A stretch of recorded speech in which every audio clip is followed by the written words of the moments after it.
નમસ્કાર અર્જુનભાઈ, મજામાં? હેલો. આજે અમે આવ્યા છીએ તમારી સ્વર્ગારોહણ ભઠ્ઠીની મુલાકાત માટે. મારી સ્વર્ગારોહણ નહીં, આપણી સૌની. ઓકે. હા. નમસ્કાર, હું છું તુષાર કાછડિયા અને આજે આપણે આવ્યા છીએ વિશ્વના એક એવા આંગણે જે ભારતની અંદર એક નાનકડું એવું ગામ કે જે કેશોદ, એને એક એવા વ્યક્તિત્વને મળવા માટે કે જેને પોતાના થકી નાનકડા વિચાર થકી આખા વિશ્વને બેનિફિટ થઈ શકે, કે જે આપણે જાણીએ છીએ કે 2°C રેન્જ એ વિશ્વની અંદર કેટલું પર્યાવરણમાં ખૂબ જ નુકસાન પહોંચાડી શકે એમ છે. અને જો 2°C જો ચેન્જ થયું તો એન્ટાર્કટિકાનો બરફ પણ પીગળી શકે છે. અને એ કન્ડિશનની અંદર કાર્બન ક્રેડિટમાં કઈ રીતે બેનિફિટ થઈ શકે છે અને કંઈક નવું કે જે આપણે જાણીએ કે આપણે ઘણું બધી વાર સાંભળ્યું હશે કે પર્વતારોહણ, કે જેમાં આપણે પર્વત ચડતા હોઈએ કે એવી ઘણી બધી વસ્તુઓ, પણ આજે આપણે કંઈક સ્વર્ગારોહણ વિશે જાણીશું કે જે આપણે ખબર જ છે કે જીવનનો અંત જ્યારે થાય છે ત્યારે આપણે એક જગ્યાએ ચોક્કસ જવાનું છે. તો એના ઉપર આપણે આજે ડિસ્કશન કરવાના છીએ. તો ચાલો મળીએ એક આપણા એવા વ્યક્તિત્વને કે જેને બેઝિક જીવનથી લઈને આખા વિશ્વને કંઈક નવીન આપ્યું છે તેવા. આપણે તમારું નામ અને તમારો નાનો ટૂંકો પરિચય આપવા વિનંતી. મારું નામ અર્જુનભાઈ મોહનભાઈ પાગદાર છે, ગામ કેશોદ છે અને હું આમ તો ખેડૂત છું. ઓર્ગેનિક ખેતી કરી પ્રાકૃતિક રીતે અને મૂલ્યવર્ધન કરી અને મારા પાકને હું વેચું છું. એટલે ઘરનું ખાવાનું ચોખ્ખું મળે, ગાયો છે, ગાયનું દૂધ ચોખ્ખું મળે, ઘી છોકરાઓને બધાને મળે. અને આવી રીતે એક મને વિચાર આવ્યો, એ વિચારનો પછી ધીમે ધીમે સમય જતા અમલવારી કરી. આ સ્વર્ગારોહણ કરીને જે તમે વસ્તુ બનાવી છે એનો પહેલી વાર વિચાર તમને ક્યારે આવ્યો અને કયા સર્કમસ્ટન્સીસમાં આવ્યો? અચ્છા, એ તો બહુ લાંબી વાત છે. હું જ્યારે 14 વર્ષનો હતો ને ત્યારે મારે સ્મશાને જવાનું થયું. એ સિચ્યુએશન એવી ઊભી થઈ કે મારા મામા જુનાગઢ સરકારી દવાખાને એડમિટ હતા. હવે સરકારી દવાખાને એડમિટ હતા એટલે ત્યાં એમની ખબર કાઢવા માટે મારે જવાનું થયું. હવે એક સંજોગોવશાત ત્યાં ગયા ને એટલે એક સથવારો જતો હતો, એની સાથે અમે ગયા. પણ ત્યાં ગયા ને તો મામા ગુજરી ગયા હતા. એટલે બધા કુટુંબવાળાએ બધાએ નક્કી કર્યું કે અહીંયા જ આ તીરથનો કાંઠો છે, આમનો અગ્નિ સંસ્કાર અહીંયા જ કરી નાખીએ. હવે મને સથવારો કોઈ મારા ભેગો આવે નહીં જુનાગઢથી કેશોદ, અને મારે કેશોદ જવાનું એકલું મને કોઈ જવા ન દે, એટલે મારે કમ્પલસરી સ્મશાને જવાનું થયું. હવે પહેલી વાર જતા હોય ને સ્મશાને એટલે સ્વજનની વિદાયનું દુઃખ હોય, બરાબર? સ્વજનની વિદાયનું દુઃખ હોય, કુતૂહલ હોય કે અગ્નિ સંસ્કાર, અને ડર હોય સ્મશાનનો. આપણે વાતું સાંભળી હોય ને, ભૂત થાય ને આ થાય તે થાય, એટલે સ્મશાનનો ડર હોય. દરેક વ્યક્તિ આમાંથી પસાર થઈ જ ગયો છે અને દરેક વ્યક્તિને યાદ પણ હશે કે અનુભવ કેવો હશે. હા, પહેલી વાર જ્યારે સ્મશાનમાં ગયા તો સ્વજનની વિદાય, નજીકનું સ્વજન ગયું હોય ને ત્યારે પહેલી વાર જવાનું થયું હોય, બરાબર? એટલે જોયું તો મામા ત્યાં સ્મશાનને ગયા ને તો એ મામાના અગ્નિ સંસ્કાર માટે એ ચિતા ગોઠવી, માથે એની બોડી મૂકી, પછી રોકકડ હાલીને પછી એની માથે લાકડા મૂક્યા ને બધું ચાલ્યું. હવે જો થોડી વાર થઈ ને 15-20 મિનિટ અગ્નિ સંસ્કાર ચાલુ થયા પછી તો મામાના પગનો ભાગ છે ને નીચે પડી ગયો, ભઠ્ઠીથી નીચે પડી ગયો. એટલે એ ડાઘુ લોકોએ ઉપાડી અને ભઠ્ઠીની અંદર મૂક્યો. ભઠ્ઠીની અંદર મૂકવાથી તેથી મને એવો ખ્યાલ આવ્યો કે પગ ઝડપથી બળી જાય છે, એટલે નીચે પડ્યો. પછી એ તો મારા મામા ગુજરી ગયા ને એવી સમય તો મારા હાદસા જેવું હતું. અને થોડાક દિવસ તો એ જ મનોપટ ઉપર ગોયમાં કર્યું. પણ સમય છે ને એ દુઃખનું ઓહળ છે, ધીમે ધીમે ધીમે ધીમે એમ ઓછું થતું ગયું. એટલે 16-17 વર્ષનો થયો ને પછી તો હું સ્મશાને જવા માંડ્યો. સ્મશાને જવા માંડ્યા ને એટલે આપણને તો ઓલું જોયું હોય કે પગ વેલા બળી જાય એટલે આપણે ત્યાં એડવાઇસ આપવા માંડીએ કે અહીં લાકડા આમ મૂકો, અહીંયા મૂકો, આમ. તો ઘણા આપણને હે ને અપમાન સહન, આપણું અપમાન નહીં કરે, આપણે અપમાન સહન નહીં કરવું પડે કે ભાઈ આપણે કહીએ કે ભાઈ અહીં લાકડા મૂકોમાં. તો હવે નાના છોકરાને તેથી એટલી ભાન ન હોય કે આ કાંઈ કહેવાય નહીં, પણ આપણે તો શું છે પ્રકૃતિ પ્રત્યેની સંવેદનામાંથી આવું બોલતા હોય. એટલે તો એ કહે કે ભાઈ તું સાનું મુનો બે, તું બોલમાં, ડૂટી ડાયો થામાં. ઘણા તો એવું કહેતા. અને મને જે સલાહ દેતા હતા ને કે મને યાદ છે એ અટાણે બધા સ્વર્ગે સીધાવી ગયા છે. અને પછી પ્રકૃતિ પ્રત્યે એટલી બધી ઓલી હતી એના હિસાબે આ સ્મશાન ભઠ્ઠી બનાવવાનું વિચાર આવ્યો. લાકડાનો વ્યય થતા જોયો સ્મશાને, અને પછી તો મેં બોલવાનું બંધ કરી દીધું, ઓબ્ઝર્વેશન જોવાનું ચાલુ કર્યું. પછી અગ્નિ સંસ્કાર હાલતો હોય ને આપણે પાસે ઊભા રહીએ અદબ પારીને, સમજ શિયાળો હોય તો તાપે લાગે, મજા આવે તાપવાની, સમજ્યા. પછી એવી ભાન ન હોય કે અહીંયા ઊભા નહીં, પણ જોતા રહ્યા. જોઈને એમ ખ્યાલ આવ્યો કે પગ વહેલા બળી જાય. પછી એના બાજુમાં જે લાકડા હોય ને એ એટલા બળતા હોય ને એટલે એટલું દુઃખ થાય કે આ લાકડા વધારે બળે છે. પણ મગજમાં એવો વિચાર આવતો રહ્યો કે ભાઈ અહીંયા લાકડા જરૂર નથી ને જ્યાં જરૂર ત્યાં ભલે ને બાળે, જરૂર નથી છતાં બાળે. એટલે એ આ ભઠ્ઠી બનાવવાનો પછી એવી રીતે વિચાર આવ્યો કે ભાઈ આ પગ બાજુ લાકડા ઓછા જોઈએ, એ નક્કી થયું. પછી ક્યાં લાકડા વધારે જોઈએ, જે પાર્ટને વધારે વાર લાગે ત્યાં વધારે જોઈએ. ચોખ્ખી વાત છે. બરાબર. તો પુરુષની છાતી, સ્ત્રીની કમર, નાભીનો ગોળો, લીવર, જોઈન્ટ, ખોપડી એને વાર લાગે તો ત્યાં વધારે લાકડા જોઈએ. એ પ્રમાણે મગજમાં ડિઝાઇન બનાવી. બરાબર. હવે આમાં તો બનાવી તો કઈ એમને બની જાય? આપણી પાસે પૈસા જોઈએ ને, કોઈ પણ ઇનોવેશન કરવું હોય એટલે એના માટે પૈસા જોઈએ. તો એ ભગવાન આમાં કેવા રસ્તા બતાવે છે એની વાત કરું કે 2015માં મેં એક મશીન બનાવ્યું, brick end block making machine. અને એ મશીનમાં બ્રિક્સ બની જાય, બ્લોક બની જાય, છાણમાંથી બ્રિક્સ બની જાય, છાણમાંથી બ્લોક બની જાય, ઈટ બની જાય, પછી મોટો કુંડું બની જાય, છાણમાંથી લાકડું બની જાય, છેલ્લે ચકલીનો માળો છાણમાંથી બની જાય. એ બધું બનાવ્યું અને એમાં મને નેશનલ સેકન્ડ એન્જિનિયરિંગ એવોર્ડ મળ્યો. એટલે આપણે ભણેલ તો 12 સુધી હતા, બાપાને મને એન્જિનિયર બનાવવો હતો. એટલે આમ ભણીને તો ન થયા, કર્મથી થયા. પછી કર્મથી. અને સેકન્ડ એન્જિનિયરિંગ એવોર્ડ મળ્યો અને રાષ્ટ્રપતિના હાથે મળ્યો. એટલે દેશના સર્વોચ્ચ નાગરિકના હસ્તે મારા રાષ્ટ્રપતિ ભવનમાં મારું સન્માન થયું અને મને એવોર્ડ મળ્યો ને 3 લાખ રૂપિયા આપ્યા. ઓહો, 3 લાખ રૂપિયા આપ્યા ને હવે એ આ વર્ષોથી જે મારા મગજમાં ધરબાયેલો વિચાર હતો ને એને પ્રગટ કરવા માટે થઈને આ રૂપિયા ભગવાને મોકલા. એટલે એ 3 લાખ રૂપિયા આવ્યા ને એટલે આપણે પૈસાની તો કોઈ બીક હતી નહીં. એટલે એ પૈસાથી પછી નક્કી કર્યું કે આપણે સ્મશાનની ભઠ્ઠી બનાવવી, સ્વર્ગારોહણ સ્મશાનની ભઠ્ઠી બનાવવી છે. આ રીતે અમને સ્વર્ગારોહણ સ્મશાન ભઠ્ઠી બનાવવાનો પ્રથમ પાયો નખાણો. તો તમને આ સ્વર્ગારોહણ નામકરણ કઈ રીતે સૂઝ્યું?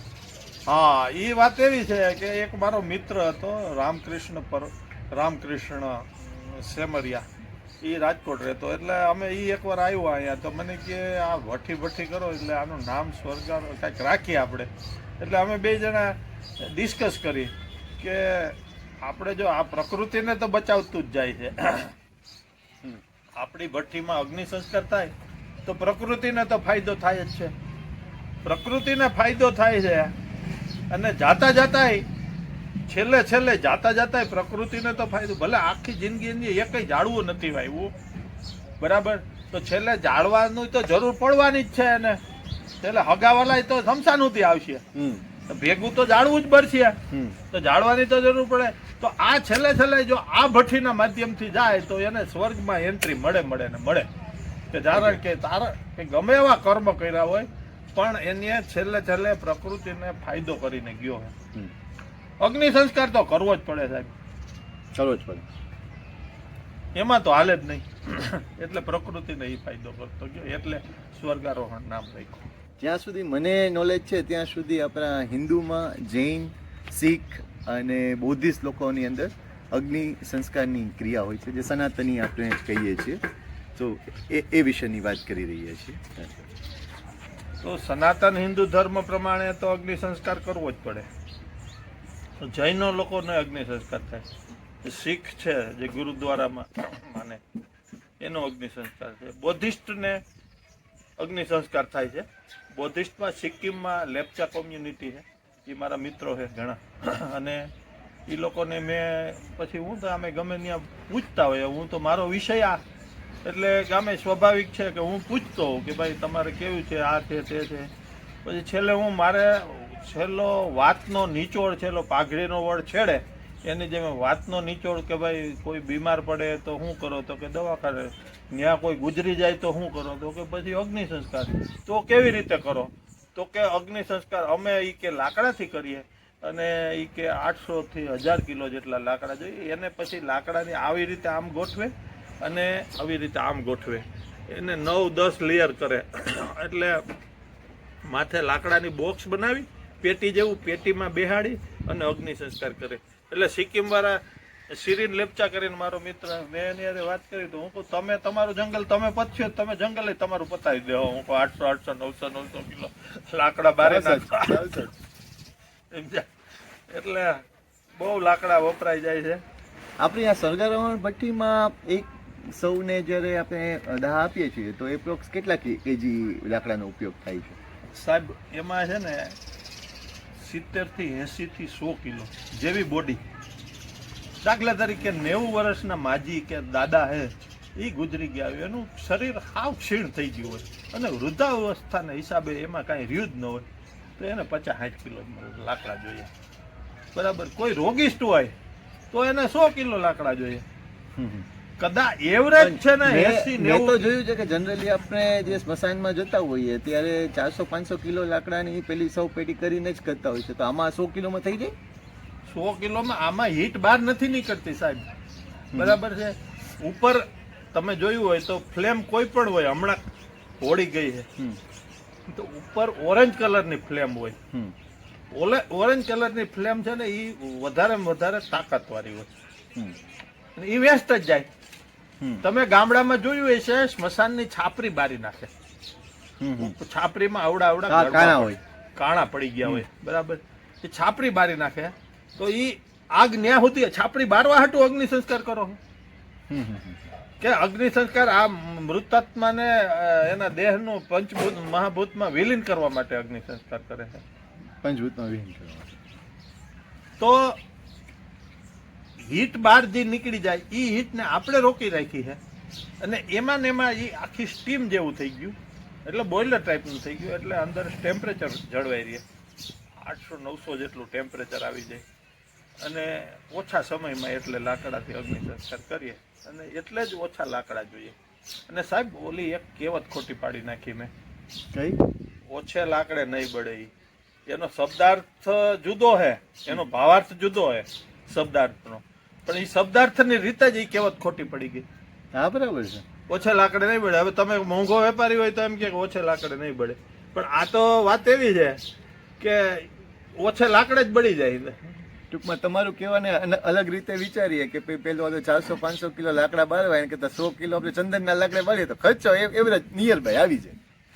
એટલે ઈ કરતા જો જેમ મોટો માણસ ને એમ વધારે લાકડા લઈને જાય, જેમ મોટો માણસ ને એમ એ સુખડના લઈને જાય. પણ આ તો તમારે એમાંય ઓછા કરવાની વાત છે. લાકડા તો લાકડા ગમે લાકડું બચાવો એટલે તમે એક વસ્તુ ભગવાનની તમે સેવા કરો, ભગવાનની પ્રાર્થના કરો કે ભગવાનની યજ્ઞ કરો. તમે એ લાકડું બચાવો એટલે મોટું પરમાત્માનું કામ છે. આમે જીવ કેટલા બચી જાય.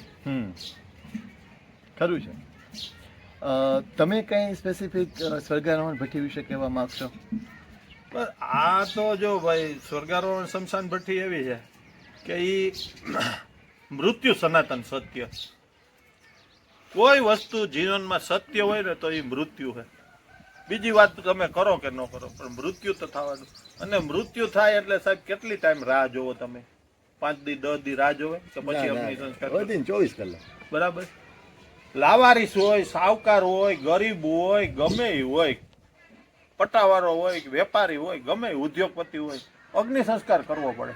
પાછળની વિધિ કરો કે ન કરો, બેસણું, ઉઠવણું, દાળો, લૌકિક ક્રિયા કરો કે ન કરો, અગ્નિ સંસ્કાર તો કરવો જ પડે.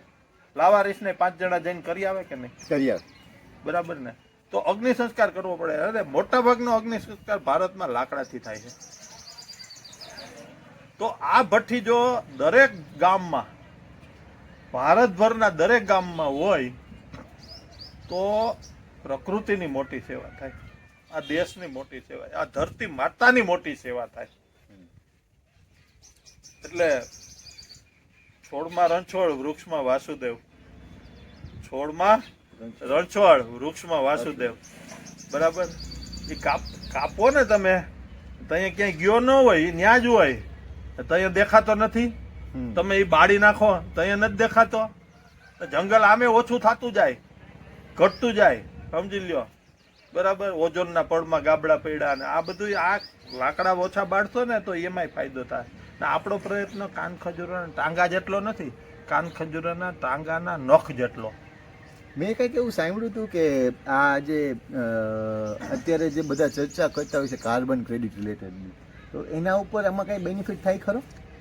જો કોઈ વસ્તુ, આ દાખલા તરીકે મોબાઈલ છે, મોબાઈલ તમે વાપરો તો એનો બેનિફિટ કોને મળે? તમને મળે ને. તમે વસાવો તો દાખલા તરીકે આ સ્મશાનની ભઠ્ઠી છે એ કોઈ વ્યક્તિગત લેવાનું નથી, આ એક સોશિયલ રિસ્પોન્સિબિલિટી, સર્વિસ જેવું છે, સમજી લો. બરાબર. કે એ ગામ છે કે સરકાર છે, દાખલા તરીકે એક ભઠ્ઠી કોઈએ લીધી તો એમાં 300 કિલો લાકડા આપણે બચાવ્યા, એવરેજ હિસાબ માટે માંડીએ તો એમાં 500 કિલોગ્રામ કાર્બન ડાયોક્સાઇડ વાતાવરણમાંથી ઓછો જાતો બચ્યો, એટલે એની ક્રેડિટ મળી. હવે એનો હિસાબ તમને ગણાવી દઉં તો 1 કિલો લાકડું બાળો ને એટલે 1 કિલો 650 ગ્રામથી 1 કિલો ને 800 કિલોગ્રામ સુધીનો કાર્બન ડાયોક્સાઇડ એમાં સચવાયેલો પડ્યો હોય. એની એવરેજ થાય 1 કિલો ને 710 ગ્રામ. તો 300 કિલો લાકડા તમે બચાવો, એને ગુણ્યા 1.71 કરો એટલે 510 થાય. બરાબર. 510 કિલો કાર્બન વાતાવરણમાં જાતો બચ્યો. હવે 1 યુનિટનો ભાવ હોય છે એના યુરોમાં. 1 unit is equal to 1000 kilo. એટલે 2 બોડીને તમે અગ્નિ સંસ્કાર કરો એટલે 1 યુનિટ કાર્બન ક્રેડિટ મળે.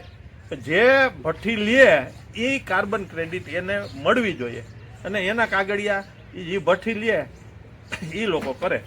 ટૂંકમાં અંદાજિત આપણે ઊંધી રીતે ગણીએ કે ભાઈ 10 બોડી બાળી હોય તો એ અંદાજિત આપણે એપ્રોક્સિમેટલી 3000 કિલો લાકડા બચાવી. 3000 કિલો લાકડા એટલે ઓછામાં ઓછા મારી દ્રષ્ટિએ બહુ મોટા વૃક્ષ ગણીએ તો 300 થી 400 વૃક્ષ બચાવ્યા એવું કહી શકાય. સાહેબ હવે એની વાત કરી દઈએ. 1 વીઘા જંગલ હોય ને એટલે 100 ઝાડવા હોય, 60 ટન લાકડું હોય. ઓકે. બરાબર. આપણે ભારતમાં 26,789 માણસો રોજના મૃત્યુ થાય.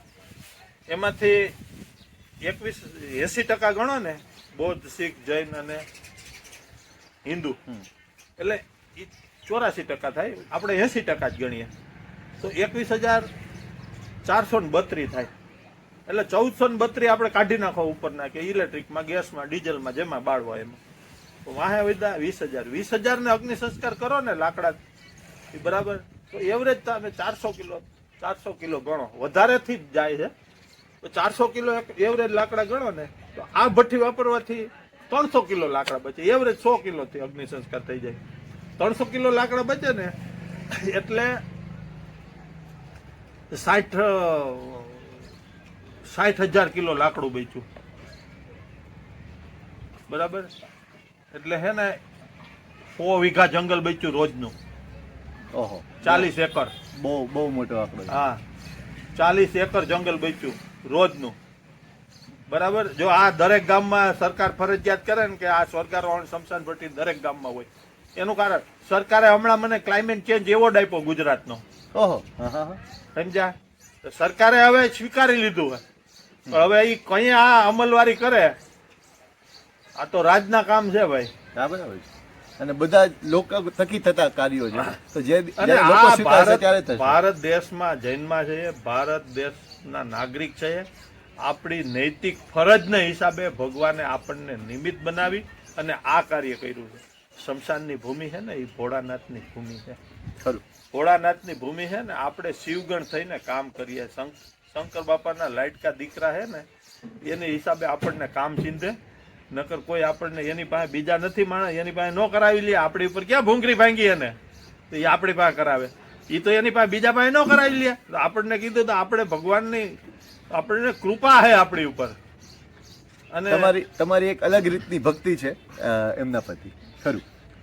એટલે આપણે હમણાં ઘણી વાત કરી કે ભાઈ આમાં લાકડા ઓછા જોઈએ છે, આ જોઈએ છે, ટાઈમને રિલેટેડમાં ફરક પડે છે. પણ આપણે જે બીજા ઓપ્શન છે કે જે આપણે ટ્રેડિશનલ ગણીએ કે જ્યાં આપણે લાકડા તો ઓલરેડી છે જ, ઘણી જગ્યાએ ગેસ ભઠ્ઠી છે, ઘણી જગ્યાએ ઇલેક્ટ્રિક ભઠ્ઠી છે, તો એમાં પણ એની થોડી જે રિક્વાયરમેન્ટ છે એ ફૂલફિલ થાય જ છે. તો એ વિશે તમારું શું કહેવું?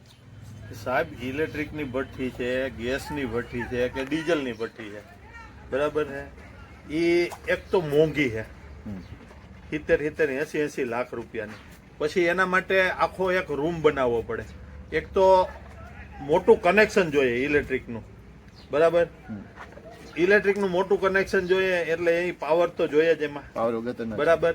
અને તમને એમ લાગે કે આપણે ઇલેક્ટ્રિકમાં પર્યાવરણનો ફાયદો થાય, સાહેબ એમાં ઇલેક્ટ્રિકની ભઠ્ઠીમાં પર્યાવરણનો ફાયદો થાય એવું લાગે તમે? એક ઇલેક્ટ્રિક ભઠ્ઠી ઇલેક્ટ્રિસિટી પેદા કેવી રીતે થાય? ધોવારણમાં જાઓ, મોટા મોટા ત્યાં થર્મલ પાવર સ્ટેશન છે અને ત્યાં કોલસો બાળી અને આ વીજળી પેદા થાય, ત્યાં આપણને એ મળે. આપણે એસી ચાલુ કરી દઈએ એટલે આપણને એમ લાગે કે આપણે પર્યાવરણને કંઈ નુકસાન નથી કરતા. હકીકતે ઇલેક્ટ્રિક છે ને એ હોતા પર્યાવરણને નુકસાન કરે. પછી ડીઝલ છે, ડીઝલની ભઠ્ઠી અમારે અહીં કેશોદમાં છે તો ડીઝલની ભઠ્ઠી, બરાબર. હવે 28-30 લીટર ડીઝલ જોઈએ એક બોડીમાં, બરાબર. 28-30 લીટર ડીઝલ જોઈએ એટલે એમાં 1 લીટર ડીઝલ બાળો ને એટલે 1000 કિલો કાર્બન વાતાવરણમાં ઓક્સિજન ઓછો થાય ને વાતાવરણમાં કાર્બન પડે. 1000 કિલો ઓક્સિજન વાતાવરણમાંથી ઓછો કરી નાખે 1 લીટર ડીઝલ. તો કેટલું નુકસાન કરો તમે પર્યાવરણનું, એ તો તમને કઈ દેખાતું જ નથી ને. મોટા મોટા શહેરોમાં એ ભઠ્ઠી પોસિબલ છે, ગામડામાં એ પોસિબલ નથી. નાનું ગામ હોય તો એને એ 70-80 લાખ રૂપિયાની ભઠ્ઠી મૂકવી પોહાય અને દરરોજ કોઈનું મૃત્યુ થતું ન હોય. પણ એના માટે માણસ રાખવો ન પોસાય, એવડું મોટું કનેક્શન રાખવું ન પોસાય. અને છતાંય વ્યવસ્થા હોવા છતાં પણ થોડા તમે ફરજિયાત કરાવશો. શું કામે? તો કે ભાઈ એમાં કપાલ ક્રિયા નથી થતી, મુખાગ્નિ નથી થતું, તો અમારે નથી. છતાંય તમે મોટા શહેરોમાં તમે કોઈને ફરજિયાત કરાવો, ત્યાં હોતે લાકડાની વ્યવસ્થા રાખવી પડે કે નહીં? તમારે રાજકોટમાં છે, રામનાથમાં છે બધી ઇલેક્ટ્રિકની ગેસની, તો એ લાકડાની વ્યવસ્થા હોતી છે કે નહીં? લાકડાથી હોતે અગ્નિ સંસ્કાર થાય છે કે નહીં? એ ખરું, કેમ કે હજી પણ લોકો આપણે જે મૂળથી જોડાયેલી છે ધાર્મિકતાથી, અને સાહેબ આ છેલ્લો સંસ્કાર છે ને, ધાર્મિક વિધિ કોઈ બાંધછોડ કરવા માંગતું નથી. કપાલ ક્રિયા છે, મુખાગ્નિ છે, એ દરેક ક્રિયા છે ને એ કે અમારે સ્વજનની વિદાય છે, છેલ્લું તો પૂરેપૂરું જ કરવું. એટલે છે ને આ બધું ભઠ્ઠીમાં ઇલેક્ટ્રિકની ભઠ્ઠી એવી રીતે ઓલું ન અપનાવે, ગેસની ને ડીઝલની એ રીતે મોંઘી પડે. એ બધી વિધિ નથી થતી અને લોકો એમાં ઘણા લોકો એક્સેપ્ટ નથી કરતા, એ સ્વીકારતા નથી. અને આ સ્વજનની વિદાયનો દુઃખદ પ્રસંગ છે એટલે કોઈ એમાં તમે ફોર્સ ન કરી શકો કે તમે આમાં ઇલેક્ટ્રિકમાં જ અગ્નિ સંસ્કાર કરો, ગેસમાં જ કરો. ને મોટા ભાગના અગ્નિ સંસ્કાર લાકડાથી થાય છે. ગામડામાં તો લાકડાથી જ અગ્નિ સંસ્કાર થાય છે. પહેલાં નીચે લાકડા રાખીને અગ્નિ સંસ્કાર થતો, હવે થોડુંક એનું સ્ટેન્ડ જેવું બનાવી એને અગ્નિ સંસ્કાર થઈ જાય. પ્રકૃતિ પ્રત્યેની સંવેદનામાંથી સર્જનતા ઊભી થઈ છે. મારે કેશોદની બાજુમાં બામણાસા ઘેડ ગામ છે અને 2019માં આજ 5 વર્ષ થઈ ગયા ભઠ્ઠી મૂકી, સમજી લ્યો, બરાબર. અને કોઈ ગામનું માણસ એવું નહીં હોય કે અટાણ સુધીમાં અગ્નિ સંસ્કાર એમાં ટૂંકમાં જેટલા મર્યા 5 વર્ષમાં એ બધાનો અગ્નિ સંસ્કાર એમાં થયો. અને ભઠ્ઠી હજી કાર્યરત છે. ભાઈ શ્રી રમેશભાઈ ઓઝાના હસ્તે એનું લોકાર્પણ કરાયું હતું અને ગામ લોકોનો પૂરેપૂરો સહયોગ રાખ્યો. અહીંયા અરણિયાળા ગામ છે, એ લોકોએ તો રજીસ્ટર રાખ્યું છે કે ભાઈ કોનું મૃત્યુ થયું, કેટલું વર્ષ ઉંમર હતી, શું બીમારી હતી, કેટલા લાકડા જોયા, ટેમ્પરેચર કેટલું આવ્યું. આમાં અંદર ટેમ્પરેચર મીટર એ મૂકેલું છે. એટલે ભઠ્ઠીમાં અંદર ટેમ્પરેચર 700-800 આવે હવે, એટલે એમાં વાર્તા પૂરી થઈ જાય. મનુષ્યની બોડીને પછી ક્ષમતા જ નથી પાસે ઝીલવાની, સમજ્યા, ભસ્મભૂત થઈ જાય. એટલે સમય ઓછો જોઈએ. સાહેબ 25-50 જણા શમશાને ગયા હોય, બરાબર, કોઈ પાસે સમય નથી. તો સમય નથી અને અગ્નિ સંસ્કાર વ્યવહારને સાચવવા અગ્નિ સંસ્કારમાં જવું તો પડે જ સ્મશાન યાત્રામાં. હવે ત્યાં 3 કલાક ખોડાઈ રહેવું પડે, તો આમાં 1 થી 2 કલાક જેવો સમય છે. જેવી બોડી, કોઈ બોડીમાં તો 60-70 મિનિટ જ લાગે, કોઈ બોડીમાં મેક્સિમમ 2 કલાક લાગી હોય. તો 3 કલાકને બદલે 1 કલાક બચે ને, તો 25 જણા ગયા હોય તો 25 માનવ કલાક બચી, 40 જણા ગયા હોય તો 40 માનવ કલાક બચી. એટલે એ દેશના અર્થ ઉપાર્જનમાં ફાયદો થાય. બરાબર. સ્મશાનને આત્મનિર્ભર કરવાની વાત છે કે જે 1 વર્ષ જે લાકડા જોઈએ ને એ 4 થી 5 વર્ષ હાલે. પછી તમે જોવ ને તો સ્મશાનની છાપરી લગભગ જર્જરિત થઈ ગઈ હોય ઉપરની, એમાં ફાંકા પડી ગયા હોય, સમજ્યા કે એ છાપરીની 5-7 વર્ષે ગ્રાન્ટ આપતા હોય સરકાર, અથવા તો ગામમાંથી ફાળો કરીને બનાવતા હોય. હવે આ ભઠ્ઠી મૂક્યા પછી અંદર એની છાપરીને કોઈ ડેમેજ થતી નથી, એટલે છાપરીની આવરદા વધી જાય. તો એ હરવાડે તો એ ફાયદો જ છે. અને ઇલેક્ટ્રિકની ભઠ્ઠી 50-60 લાખ રૂપિયાની આવે, અને એવડું મોટું ઇલેક્ટ્રિકનું કનેક્શન જોઈએ, એના માટે ઓપરેટર રાખવો પડે. આમાં તો સિમ્પલી કોઈ પણ માણસ એક સામાન્ય ચૂલો પેટાવતા આવડતો હોય ને એ આનું ઓપરેટ કરી શકે. 1 HP એમાં પાવર જોઈએ, સાઉન્ડ સિસ્ટમ ભેગી આવે, ટેમ્પરેચર મીટર આવે, બહાર તમને ખબર પડે કે આટલું ટેમ્પરેચર એટલું હોય. જેમ તમે એસીમાં ટેમ્પરેચર સેટ કરો એ રીતે જ આમાં તમને દેખાય. આવી રીતની સ્વર્ગારોહણ સ્મશાન ભઠ્ઠી છે. નીચે ટ્રે આપીએ છીએ, એટલે ટ્રેના હિસાબે અસ્થિ ને રાખ એ એમાં આવી જાય, એટલે સ્વચ્છ ભારત અભિયાન સાર્થક થાય. આ તો બધા સરકારનું જે કામ છે ને એ બધું આપણે કરીએ છીએ. અને વૃક્ષ બચાવવું કોનું કામ છે? આપણી દરેકની ફરજ છે, બરાબર. પણ સરકારે ક્લાઇમેટ ચેન્જ એક ડિપાર્ટમેન્ટ આપ્યો, સમજ્યા, ફોરેસ્ટ ડિપાર્ટમેન્ટ આપ્યો. ભાઈ કોઈ ઝાડવું કાપતું હોય તો તરત મામલતદારમાં ફરિયાદ કરે, ઓલું કરે. અરે ભાઈ આપણે તો આ ઓઘો હેરગો એમાંથી પૂરા ખેંચવાની વાત છે, સમજ્યા. તમે 400 કિલો બાળી નાખો એને બદલે 100 કિલો, તો એ 4 વર્ષ ન હાલે લાકડા. 1 વર્ષ એ અટાણ સુધી હાલતા, આ ભઠ્ઠી મૂકો એટલે 4 વર્ષ હાલે એ લાકડા. પછી પાણી એટલું વાપરી નાખે ઠારવામાં, તો એ આમાં તો 1 ડોલમાં પૂરું કરી નાખવાનું, એટલે પાણીનો બચાવ થાય છે. આ બધી પ્રકૃતિ પ્રત્યેની સંવેદનામાંથી સર્જનતા ઊભી થઈ છે, સાહેબ.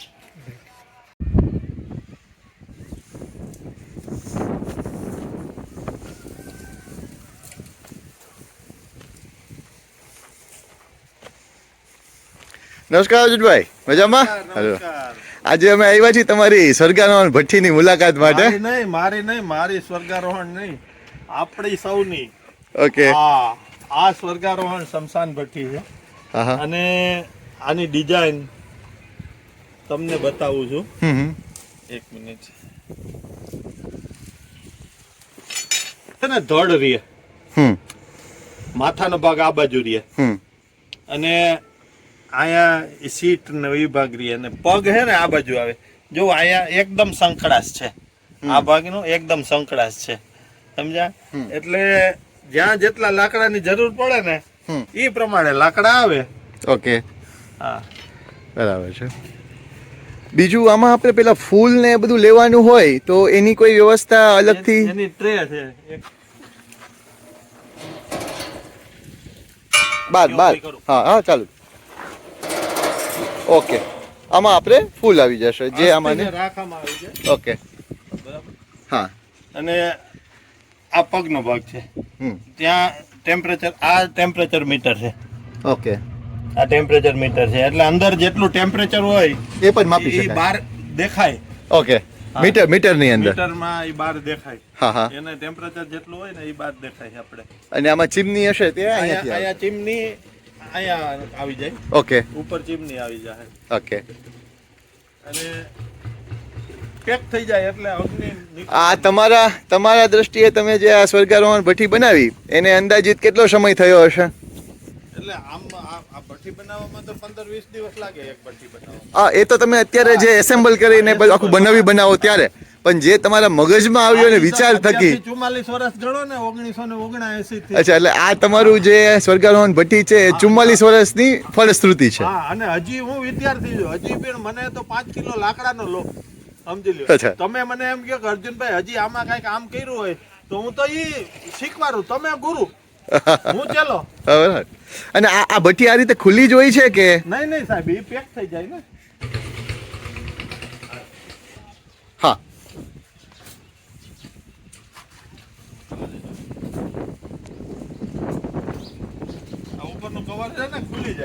અચ્છા, હા હા હા, એટલે અગ્નિ બહાર જે જાતી હોય ને 90% અગ્નિ રોકાઈ જાય. ઓકે, 90% અગ્નિ રોકાઈ જાય આ કવરના હિસાબે. સમજાઈ ગયું. આ કવરના હિસાબે 90% રોકાઈ જાય અગ્નિ. અને આમાં ને આમાં જળવાઈ રહે. ઓકે, સમય ઓછો જોઈએ, લાકડા ઓછા જોઈએ અને વિધિ પ્રમાણે અગ્નિ સંસ્કાર થઈ જાય. હા, આમાં ટેમ્પરેચર પણ માપી શકાય છે ને? બહાર દેખાય ને ટેમ્પરેચર. આ ટેમ્પરેચર મીટર છે. ઓકે, બરાબર. આ ટેમ્પરેચર નો ઈ થર્મોકપલ નો અંદર Point છે. સળિયો છે. હા. બરાબર. ઈ પોલ છે. આમાં ટેમ્પરેચર મીટર દેખાઈ જાય. ઓકે, આ ટેમ્પરેચર મીટર અહીંયા દેખાય છે. આ ભેટ ત્યાં હા. પછી ગીતાજીનો 15મો અધ્યાય અને 12મો અધ્યાય હા, એ સાઉન્ડ સિસ્ટમ ભેગી આપીએ. એટલે ચાપ ચાલુ કરે હા, એટલે એ વાગતો રહી જાય. તો એ 30-40 મિનિટનું થાય હા. તો લગભગ અગ્નિ સંસ્કાર એ અડધું કામ પૂરું થઈ ગયું હોય. એટલે આપણું જે ધાર્મિક ક્રિયાઓ છે એ હા. પણ થઈ જાય છે, હા. પેલું પણ થઈ જાય છે. એમાં શું છે સાહેબ કે બાળક હે ને એનું બંધારણ નાભીથી થયું હોય. હા. અને છેલ્લે હે ને બળવામાં છેલ્લે નાભીનો ગોળો જ રહે. ઓકે, અને બાળકનો જન્મ સમય જે વજન હોય ને હમ. મૃત્યુ પછી રાખતો રહે ને તો એટલી જ થાય 3-3.5 કિલો 2.5 કિલો. ઓકે, હા. હા હા. હવે એક છેલ્લો પ્રશ્ન કે જે આમાં પેલી કપાલ ક્રિયા કરવાની હોય તો એના માટે આપણે માથા હા, કપાલ ક્રિયા હે ને એ એના માટે ઓય રેવું ન જાય કાંઈ. આ બંધ થઈ જાય. હા, આ ભઠ્ઠી બંધ થઈ જાય. બરાબર. ઓકે, આ પછી અગ્નિ સંસ્કાર સમયે આ પેક જ હોય. બરાબર. બારી ખોલીને તમે જોઈ શકો. બરાબર. કપાલ ક્રિયા કરવાની થાય હા, તો અહીંયા એનો માથાનો ખોપડીનો ભાગ અહીંયા હોય. ઓકે, બરાબર. હવે લાકડા જેવો ઘૂસતો લઈ હા, ને આમ ફોડી નાખે એટલે એટલે ઈ કપાલ કપાલ ક્રિયા ક્રિયા થઈ ગઈ. ઓકે. અને ઉત્તર ભારતમાં તો કપાલ ક્રિયા જ્યાં થાય છે ને ત્યાં જ ઈ લોકો એમાં જ અગ્નિ સંસ્કાર કરવામાં માને છે, બાકી નથી. સમજ્યા. Right. રાયપુરમાં એક જગ્યાએ અગ્નિ સંસ્કારમાં જે ઓપરેટર હતો ને ઓપરેટર ઈ અંદર ભઠ્ઠીમાં જીવતો વયો ગયો. એટલે ઈ ભઠ્ઠી જ ઓપરેટર છે ને પછી કોઈ વાપરતા જ નથી. ઇલેક્ટ્રિકની ભઠ્ઠી એમને પડી ઓહો, રાયપુરમાં, ઓહો. છત્તીસગઢમાં. એટલે આ સેફ પણ છે ખરી. આ સેફટી પૂરેપૂરું સેફટી હા, સમજી લ્યો. બરાબર. અને 90% અગ્નિ રોકાઈ જાય સાહેબ. 90% અગ્નિ રોકાઈ જાય. હવે આ ભારી પેક હોય અગ્નિ થોડો ઘણો નીકળે, બાકી હે ને અગ્નિ ક્યાંય નીકળતો નથી. હવા અને અગ્નિના સંયોજનથી આ વસ્તુનું નિર્માણ થયું છે. જોયું છે. આ તો ખરું છે કે ભાઈ આપણે જે સળગારોહણની અમને બનાવેલી જે ઇનોવેશન કરેલી ભઠ્ઠી છે જેમાં એમની પાસે પેટન્ટ પણ છે અને આનાથી જો પર્યાવરણનો ફાયદો થતો હોય, આપણી ધાર્મિકની વિધિઓ બધી સચવાતી હોય તો શા માટે અપનાવીએ નહીં? તો જ્યારે પણ તમને આવી કોઈ ઈચ્છા થતી હોય તો આપણે આમની પાસેથી સળગારોહણની ભઠ્ઠી મગાવી પણ શકીએ છીએ. એસ્ટાબ્લિશમેન્ટ અને મેન્ટેનન્સ એ કરી આપે છે. તો આપણે થોડું સળગારોહણ ભઠ્ઠી વિશે હવે એમની પાસેથી જાણીએ. સાહેબ, અત્યાર સુધીમાં ઇનોવેશન તો ઘણા થયા. બરાબર. ઘણા ઇનોવેશન થયા અને હજી પણ થતા રહે. જો આ મારું ઇનોવેશન જો કબાટમાં એક શોભાની રીતે પડ્યું રહ્યા કે મને 2-5 એવોર્ડ આપી દે. બરાબર. અને એ કબાટની શોભા વધારશે. પર્યાવરણને ફાયદો છે ને એ ગામ લોકો ભઠ્ઠી જ્યારે મૂકશે તો જ થાય. તો જ આ દેશને ફાયદો થાય. બરાબર. એમને ફાયદો નહીં થાય. અને આ કામ છે ને સાહેબ યુનિવર્સિટીનું, પ્રોફેસરોનું, રિસર્ચરોનું છે. જે 6 આંકડામાં પગાર લે છે ને એનું છે. અને હું તો થમ્સઅપ છું, ભણેલ તો નથી, છતાં પણ આટલું સરસ. અને ભગવાને મને કામ ચીંધ્યું છે. બીજાએ શું કર્યું એનું બર્તન બદલાવ્યું. અગ્નિ સંસ્કાર તો કરવો જ જવો પડે. તમારા જેવા મોટા સાહેબ હોય તો ત્યાં ગયા હોય તો એને બીજું જોયું હોય તો કે આ ન ચાલે, એટલો બધો ટાઈમ લાગે છે અગ્નિ સંસ્કારમાં, ન ચાલે. તો કે ચાલો એ ઇલેક્ટ્રિકની કરી નાખો. પછી એને ઇલેક્ટ્રિકનું એક જ કર્યું, પછી બીજું કંઈ જોયું નહીં. એને બર્તન બદલાવ્યું. બીજાએ ગેસનું કર્યું, ડીઝલની કરી, એ બર્તન બદલાવ્યું. અને મેં ભગવાને મને ડિઝાઇન બદલાવડાવી મારા હસ્તે કે ભાઈ જ્યાં જેટલા લાકડા જોઈએ ને એ પ્રમાણેની ડિઝાઇન બનાવી દીકરા. અને સાહેબ વિશ્વવિદ્યાલય છે, જ્યાં જેની રુચિ, તમારી જ્યાં રુચિ હોય ત્યાં તમારી વિદ્યાલય, તમે ભણો ત્યાં સુધી તમારી વિદ્યાલય ત્યાં. બરાબર. પછી જ્યાં ખેડૂત છે તો એની ખેતી, એની વિદ્યાલય. બરાબર. મારી વિદ્યાલય ક્યાં? સ્મશાન. સ્મશાન, હા બરાબર છે. અને હું આજે વિદ્યાર્થી છું અને આ વિદ્યાના હિસાબે આમાં હે ને પર્યાવરણને ફાયદો થાય છે, હમ. દેશને ફાયદો થાય, સમાજને ફાયદો થાય. સાહેબ, વાવણી હાલતી હોય ને, કોઈનું અગ્નિ સંસ્કારમાં શમશાન યાત્રામાં જવાનું થાય ને એટલે એ મૂકીને જવું પડે. ગમે એવો કલેક્ટર હોય કે ગમે એવો મોટો ઓફિસર હોય, અગ્નિ સંસ્કાર શમશાન યાત્રામાં જવું પડે, રજા મૂકીને જવું પડે. 50 જણાને હે ને 1 કલાક બચાવીએ ને તો 25 માનવ કલાક બચે, 50 માનવ કલાક બચે. દેશના અર્થ ઉપાર્જનમાં ફાયદો થાય. સ્મશાનને આત્મનિર્ભર કરો. અટાણે આત્મનિર્ભરની વાત આવી ને, તો આત્મનિર્ભર સ્મશાનને આત્મનિર્ભર કરી દઈએ. 1 વર્ષ જ્યાં લાકડા જોઈએ એ 4-5 વર્ષ હાલે. હા બરાબર છે. એક જ ખર્ચામાં વધારે કામ થઈ શકે. હા, ખરું. માનવ કલાક બચે, પર્યાવરણને ફાયદો. વિધિ વિધાન મુજબ થાય, સનાતન ધર્મની વિધિ પ્રમાણે થાય. અંદર ટેમ્પરેચર મીટર દીધેલું છે. પછી ગીતાજીનો 15મો અધ્યાય ને 12મો અધ્યાય અગ્નિ સંસ્કાર સમયે બોલવાનો હોય. તમે કેટલી વાર અગ્નિ સંસ્કારમાં ગયા? ક્યાંય જોયો કોઈ દી બોલતા કોઈને? કદાચ બોલતા હશે તો ધ્યાન નથી ગયું, ખોટું તો નહીં કહું. હા બરાબર. હું 44 વર્ષ ત્યાં જાઉં છું, મેં કોઈને હજી હા સુધી બોલતા અગ્નિ સંસ્કાર તમે 15મો અધ્યાય ને 12મો અધ્યાય. પછી હું તો વિદ્યાર્થી છું ને, એટલે હું તો બ્રાહ્મણને પૂછું. અમારે આ બિપિનભાઈ ગોર છે, મેં એને પૂછ્યું, હું કે બિપિન બાપા, બિપિન દા, હું કહું આમાં કઈ બોલવાનું હોય? કે હું કહું શું હોય? તો કે 15મો અધ્યાય ને 12મો અધ્યાય બોલવાનો હોય. ઠેક, હાલો આવડી ગયું. ભાઈશ્રીના અવાજમાં રેકોર્ડિંગ સિસ્ટમ ભેગી ચાપ તો ચાલુ કરી શકે ને. ઓહો, એટલે એ પણ સુવિધા આપેલી છે. હા, અગ્નિ સંસ્કારમાં એ 15મો અધ્યાય 12મો અધ્યાય પછી વગાડે ન વગાડે એ બરાબર છે. આપણે આપી દઈએ. એ બરાબર છે. અત્યારે જરૂરી છે, કેમ કે ઘણાને નથી આવડતો. હા, મને નથી આવડતો. ઓકે. હા, એટલે આ બધી જે પ્રકૃતિ બચાવવાની, સંસ્કૃતિ બચાવવાની છે, બરાબર. અને આપણે નિમિત્ત માત્ર છે. તમે કોઈ લોકોને કંઈ સ્વર્ગરાવણ ભઠ્ઠી જે છે એમાં સરકાર તો મદદ કરી શકે છે. ઘણી બધી સંસ્થાઓ પણ આમાં આગળ આવીને એમાં સહભાગી થઈ શકે છે. ઘણા બધા જે દાનવીરો છે કે જે કોઈની યાદીમાં અથવા તો CSR ફંડમાંથી પણ આ ભઠ્ઠી મુકાવી શકે છે. આવું ઘણું બધું તો થઈ શકે છે. પણ તમારી જે સામાન્ય લોકો પાસે કંઈ અપીલ હોય તો એ જણાવો. સામાન્ય લોકો પાસે મારી એક જ અપીલ છે કે આ ઇનોવેશન મેં કર્યું છે, બરાબર. કોઈ વ્યક્તિ ભઠ્ઠી લઈ ન શકે તો પર્યાવરણ પ્રત્યેની પોતાને થોડીક પણ જો સંવેદના હોય તો આ તો આંગળી ચિંતાનું પૂન છે, બરાબર છે. કે આંગળી ચિંતાનું પૂન છે. તમે આ મારો અવાજ છે ને એ તો પહોંચી નહીં શકે. સાથી હાથ બઢાના, અકેલા મેં થક જાઉંગા, મિલકર બોજ ઉઠાના. આપણે કમસે કમ મારો અવાજ છેક સરકાર સુધી, વડાપ્રધાન સુધી અને જે તે લોકો હોય લાગતા વળગતા, મુખ્યમંત્રી છે, પર્યાવરણ મંત્રી છે, એમના સુધી પહોંચે. તો એના માટે થઈને મારી એક નમ્ર અપીલ છે કે આને વધારેમાં વધારે તમે વાયરલ કરો અને મારો અવાજ ત્યાં સુધી પહોંચાડવાનો પ્રયત્ન કરો અને સહભાગી થાવ તો આ પર્યાવરણનો મોટામાં મોટો ફાયદો થશે અને આ દેશની સેવા માટેનું કામ છે. તો એક નમ્ર અપીલ એ કરવામાં આવી છે કે તમને જેટલા પણ લોકો ઓળખતા હોય એ તમારા લિસ્ટની અંદર જેટલા પણ લોકો હોય તેમને સુધી આ વિડીયો પહોંચાડજો, જેથી કરીને એક એ કાર્ય તો થશે કે જો લાકડા બચશે તો પર્યાવરણ બચશે અને પર્યાવરણ બચશે તો આપણે બચીશું. બધું કનેક્ટેડ જ છે. તો thank you. Kindly stay connected. સ્વર્ગરાવણ ભઠ્ઠીની જો તમારે રિક્વાયરમેન્ટ હોય તો નીચેના નંબરનો સંપર્ક કરીને તમારા એરિયામાં સ્વર્ગરાવણ ભઠ્ઠીને સ્થાપિત કરી શકો છો.